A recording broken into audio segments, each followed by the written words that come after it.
Halo, salam jumpa kembali di channel YouTube Mami Namnam.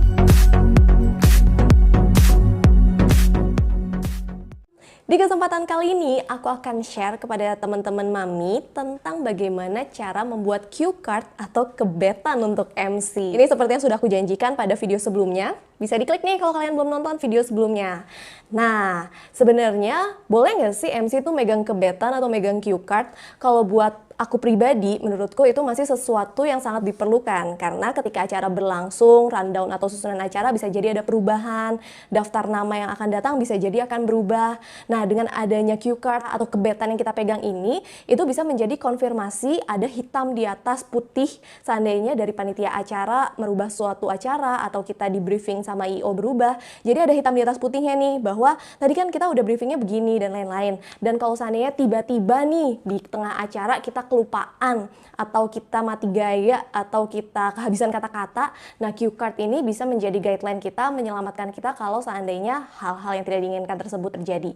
Seperti apa sih contohnya cue card? Tapi jangan lupa untuk subscribe dan klik tombol lonceng yang ada di sampingnya, supaya kalau ada video baru, kamu ada notifikasinya. Contoh pertama yang akan aku berikan.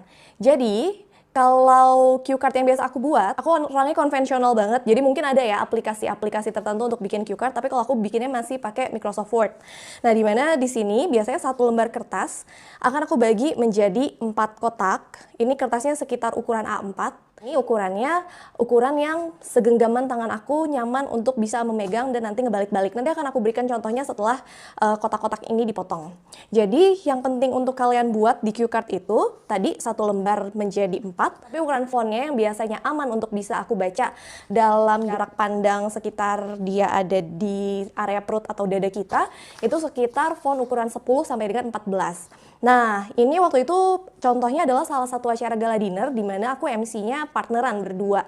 Jadi, enaknya kalau kita udah punya preparation, di sini kita bisa langsung bagi yang di bold kuning misalnya untuk cue-nya aku, sedangkan yang nggak diberikan highlight itu berarti yang cowok, terus habis itu yang kuning lagi berarti itu cue-nya aku. Jadi akan lebih memudahkan kita ketika bagi-bagi tugas, bagi-bagi giliran bicara ketika MC-nya partneran.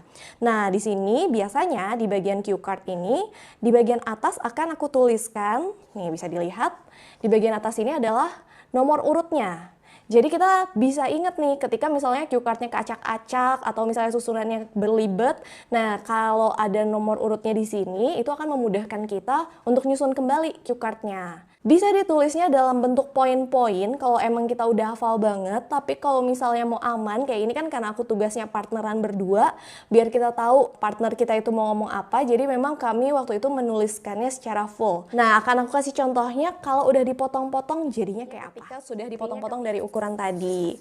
Ini kurang lebih tadi kan dari satu kertas akan ada 4. Nah, dan ini ukurannya disesuaikan sama ukuran tangan teman-teman karena tanganku agak kecil. Jadi memang yang aman untuk kita pegang seperti ini. Di bagian belakangnya kurang lebih jangan terlalu besar dari ujung tangan kita karena nanti kalau kita pegang dia akan jadi goyang-goyang. Nah, terus habis itu dengan ukuran yang pas untuk kita seandainya ngeganti urutannya ke belakangnya. Shoo, seperti itu contohnya. Jadi misalnya aku lakukan dirubah-rubah gini. Enak kan ukurannya yang pas. Nah, terus biasanya apa aja sih yang dituliskan? Nah, di contoh ini akan ada satu kertas di mana kita tuliskan call acaranya. Jadi di kertas itu kalau bisa dituliskan hal-hal inti penting acaranya.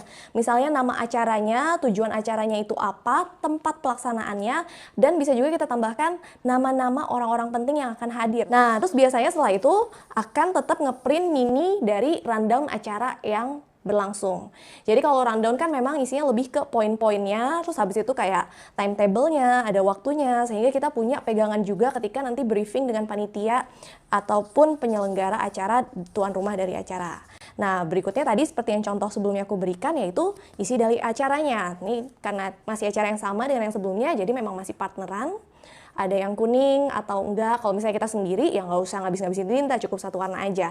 Dan biasanya untuk nama-nama, terus habis itu tempat atau tanggal acara atau highlight-highlight penting yang kadang-kadang kita nyebutnya belibet, itu akan aku bikin bold atau dengan font yang ukuran agak lebih besar. Sehingga ketika kita ngebaca nih, kita bisa tahu oh ya ini yang susah nih, atau misalnya oh ya ini tema acara, jadi aku nyebutnya harus dengan penekanan karena ngelihat udah ada bold di sana. Terakhir nih yang akan aku share tentang cue card yaitu bagian belakang. Bagian belakangnya ini nih, kalau tadi kayak udah berusaha bikin di kertasnya ukurannya sama nih 4 kotaknya, tapi kadang-kadang pas ngeprint apakah tintanya ngadet atau ternyata ukuran kotaknya kepotong di kertasnya, jadi akan kertasnya jadinya beda-beda nih. Kayak contoh yang aku kasih di sini, tuh kan beda ukuran kertasnya.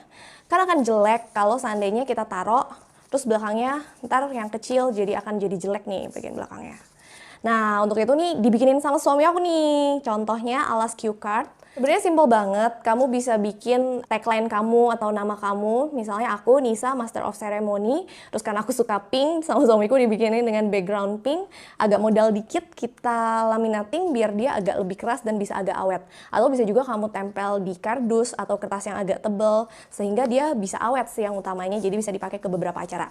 Jadi ketika kamu pegang susunan cue card, ini tempatnya di paling belakang. Nah ketika kamu ganti, tetap ditaruh di depannya. Jadi kelihatan bagus gitu. Udah gitu kalau buat foto-foto juga kita bisa nunjukin ini adalah joban kita, MC-an kita nih. Kayak contohnya beberapa foto yang aku lakukan ketika sedang bertugas, bisa dilihat. Nah, jadi itu tadi tips-tips untuk bikin cue card atau kebetan kalau kalian menjadi MC. Semoga tips-tips yang tadi aku share bisa bermanfaat, bisa langsung dipraktekkan kalau kamu lagi ada tugas MC dan mau mempermudah tugas kalian, mempermudah pekerjaan kalian. Kalau misalnya kalian tahu ternyata ada aplikasi atau ada cara lebih gampang untuk bikin cue card, boleh komen di bagian bawah. Dan juga jangan lupa untuk like, subscribe, dan juga share video Mami Namnam supaya makin banyak yang bisa tahu manfaat dari membuat cue card bagi tugas kita sebagai MC. Saksikan video Mami Namnam lainnya dan sampai jumpa. Assalamualaikum warahmatullahi wabarakatuh.